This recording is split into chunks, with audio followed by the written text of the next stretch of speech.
Okay, here we go. First day of YouTubing it. It's okay that you're not okay. Meeting grief and loss in a culture that doesn't understand. Exhaustion and insomnia. Sleep, getting too much or too little, is a big inside grief. This chapter on grief in the body starts with sleep issues because not getting enough sleep or getting consistently poor quality sleep affects the way your body and your mind process your loss. Sleep is a time of restoration for the body, and it's always the first place to look for improvement or comfort when things are completely falling apart. In my early days, grief was on its own sleep schedule. I was often wide awake at 10 at night or heading back to bed at 10 in the morning after only being up for an hour or so. When daylight savings time ended that year, I didn't bother adjusting my clocks. The only thing they showed me during that first year or more of grief was that I seemed to wake up at the same time every night, 3 a.m. I can't even count the sheer number of times I woke myself up by the sound of my own crying. Getting good enough sleep is important, but grief rearranges your sleep, either keeping you up or reducing your awake hours to a short little window between long naps. When you do sleep, grief pokes its way through no matter how exhausted you are. Some people find that they wake up repeatedly at the time their loved one died.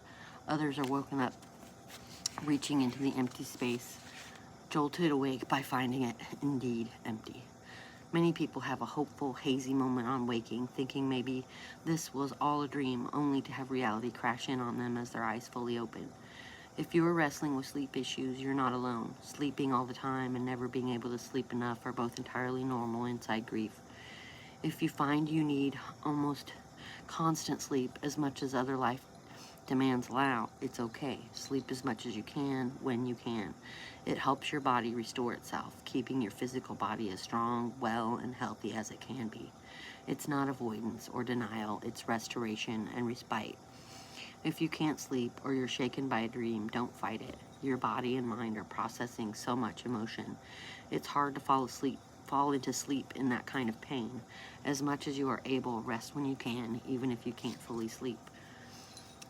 There are certainly things you can do to encourage falling asleep, but as we all know, grief doesn't always follow predictable rules. This is one area where your medical teams, both allopathic and integrative, can help. Talk with your trusted providers about ways to support more restful sleep. Yeah. I had a really hard time sleeping at night. I slept on the couch for 354 days before I moved upstairs back into our bedroom.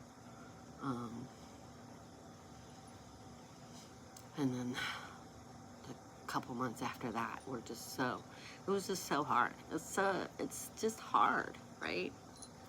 And, that November, he passed in May, and then that November, when I saw my regular doctor, she wanted to call me in something to help me sleep, a sleep aid, and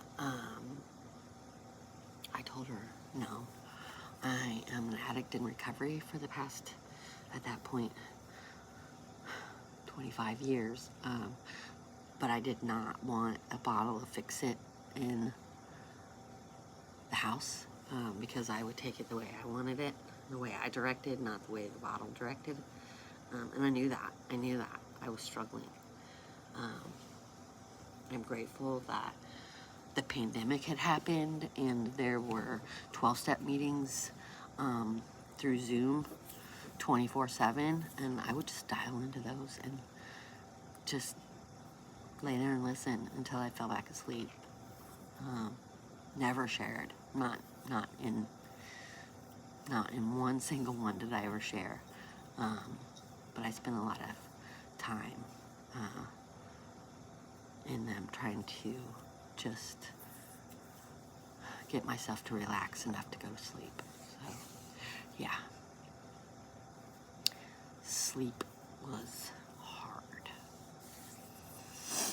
Anyway, so this is gonna go on YouTube. I got all of my TikTok videos downloaded Friday, but you can only upload 10 at a time on YouTube, so it's gonna be a long time before I get all 785 of my grieving videos uploaded, but gotta start somewhere, right?